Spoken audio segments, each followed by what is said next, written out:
다정한 아빠의 목소리, 책 읽어주는 아빠, 꿀박이 아빠입니다.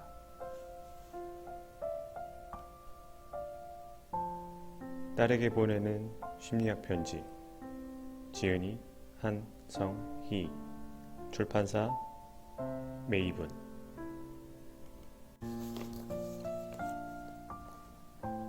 딸아, 오랜만에 너에게 편지를 쓴다. 잘 지내고 있니? 밥은 잘 먹고 다니고? 미국에서의 신혼생활은 재미있니? 직장생활은 좀 어때? 전화나 메신저로 자주 소식을 주고받으면서도 엄마는 항상 네 안부가 궁금하다. 떨어져 있으면 내 새끼가 밥은 잘 먹고 다니는지, 어디 아픈 데는 없는지부터가 마음이 쓰이는 걸 어쩔 수가 없구나. 가끔 그런 생각을 해본다. 내가 세상에 태어나 누군가의 안부를 이처럼 애달프게 그리워한 적이 있었던가. 나는 너를 낳기 전까지 이리 주는 성취감에 취해 사는 앞만 보고 달려가는 사람이었다. 솔직히 못할 게 없다고 생각했다. 하늘 무서운 줄 모르는 이기적인 사람이었던 게지.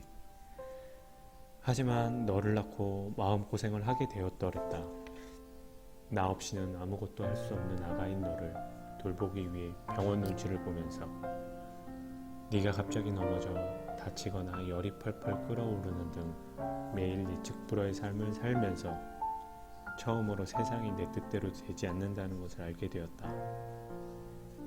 혼자서는 도저히 감당할 수 없는 힘든 순간들을 겪으며 너 하나 키우는 것조차 제대로 못하는 내가 도대체 무엇을 할 수 있을까 싶어 실망에 빠지기도 했다. 그러면서 알게 되었다. 인생에서 소중한 것이 무엇인지, 왜 사람들이 행복을 말하는지, 왜 자식을 키워봐야 부모가 성장한다고 하는지 말이다. 만약 너를 낳지 않았더라면 더 크게 성공했을지 모르지만 마음은 분명 허했을 것이다. 그러고 보면 너라는 존재는 인생이 내게 준 가장 큰 선물일지도 모르겠다. 흔들릴 때마다 너를 생각하며 다시금 삶의 중심을 잡을 수 있었으니까. 그런 네가 어느 날 결혼 얘기를 꺼내며 결혼하면 미국에서 살 것이라고 했다. 미국에서 직장을 다니다 결혼할 때쯤이면 한국에 들어와 살겠지 싶었고, 그때가 되면 자주 볼 수 있을 테니 지금은 보고 싶어도 참자 했었는데 아예 먼 타국에 눌러 앉겠다고 한 거지. 한편으로 뿌듯하고 자랑스러웠다. 자식이 어른이 되어 자기 길을 개척해 나가는 걸 축복해주지 않을 부모가 어디 있겠니? 하지만 한편으로 서운하고 허전한 것도 사실이더구나. 아니, 처음엔 네가 멀리 살 거라는 현실을 받아들이기가 참 힘들었다. 그러다가 어느 순간 그런 생각을 하게 되었지. 나한테 많은 걸 선물해준 너에게, 멀리 떨어져 살아야 할 너에게 엄마로서 무엇인가를 주고 싶다는 생각. 이제껏 나는 너에게 엄마였고 나에게 너는 하나밖에 없는 딸이었다. 우리가 쌓아온 30년의 세월을 돌이켜보니 참 많은 일들이 있었다. 그런데 어쩌면 너무 가까이 있었기에, 그리고 앞으로도 늘 가까이 함께 있을 거라 생각해 미처 해주지 못한 말들이 있다는 걸 깨달았다. 나는 지난 40년 동안 정신과 의사로 일하면서 참 많은 사람들을 만났다. 대충 헤아려보니 지금까지 만난 환자만 20만 명 가까이 되더구나. 그들은 나름대로의 고통과 서름을 안고 나를 찾아왔다. 그 중에서도 나는 너와 비슷한 또래의 청춘들을 만날 때 가장 가슴이 아팠다. 혹시나 너도 나한테 말 못하고 있는 게 있지 않을까 자꾸만 대입해서 바라보게 되었던 게지. 얼마 전에는 30살의 여자가 찾아와 아무 말도 하지 않다가 갑자기 눈물을 터뜨리더니 엉엉 소리내어 울기 시작했다. 그렇게 한참을 울던 그녀는 조금 진정이 되자 천천히 입을 열었다.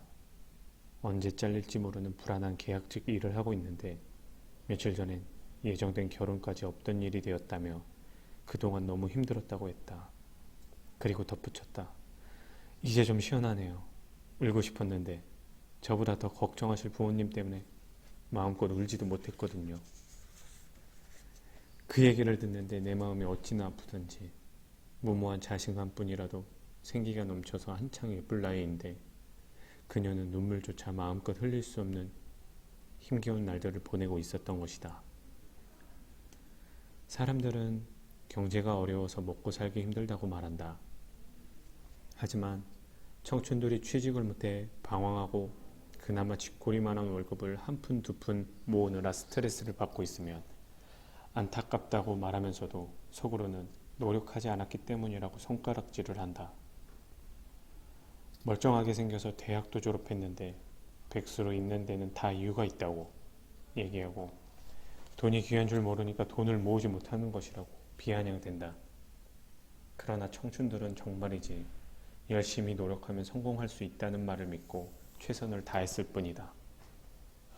하지만 막상 변변한 자리 하나 내주지 않는 세상 앞에서 좌절하고 힘들어하고 있을 따름이다. 그러나 그것조차 자신이 부족한 탓인 것만 같아 마음 놓고 울지도 못하는 게 아닌가. 세상 탓을 하고 남 탓을 해봐도 뭐 하나 풀리는 것 없이 시간만 흘러가는 것을 가장 끔찍하게 여기는 것은 다른 누구도 아닌 바로 그들 자신이다. 언제부터인가 네 또래인 그들에게 해주고 싶은 이야기가 있었다. 모든 것을 잘하려고 애쓰지 말라고. 지금 불안하다면 인생을 잘 살고 있다는 증거이니 걱정하지 말라고. 그것은 지금껏 진료실에서 만난 청춘들에게 못다한 이야기이자 30년 동안 너에게 미처 하지 못했던, 그러나 결혼해서 한국을 떠나는 너에게 꼭 해주고 싶은 이야기이기도 하다. 그래서 책을 쓰기 시작했다. 1년간 원고를 쓰며 글을 썼다 지었다를 반복했다.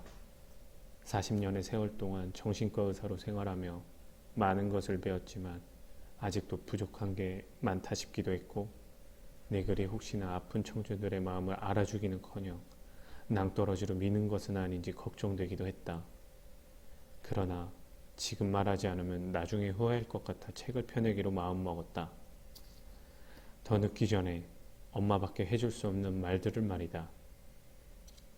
딸아, 사랑한다. 너는 누가 뭐래도 내게는 가장 소중한 사람이다. 그 말은 곧 네가 어떤 선택을 하건 그 결과가 어떻건 간에 상관없이 나는 너를 지지한다는 뜻이다. 그러니 지금까지 네가 그랬듯 두려워하지 말고 앞으로 나아가렴. 해보고 안 되면 뭐 어떠니? 까짓것 쉬어가면 그만이다. 최소한 아무것도 시도하지 않는 바보는 아니니까 그것으로 된 것이다. 그러니 어떤 어려움이 닥치더라도 삶의 재미를 내려놓지 않았으면 좋겠다. 재미있게 사는 방법이 잘 안 떠오르고 자꾸만 화가 날 때는 이 책을 참고하렴. 실수투성이이고 부족하지만 재미있게 살고자 했던 엄마의 인생을 보며 힘을 내라 우리 딸. 그리고 세상의 모든 딸들아, 화이팅이다. 늘 너를 아끼고 지지하는 엄마가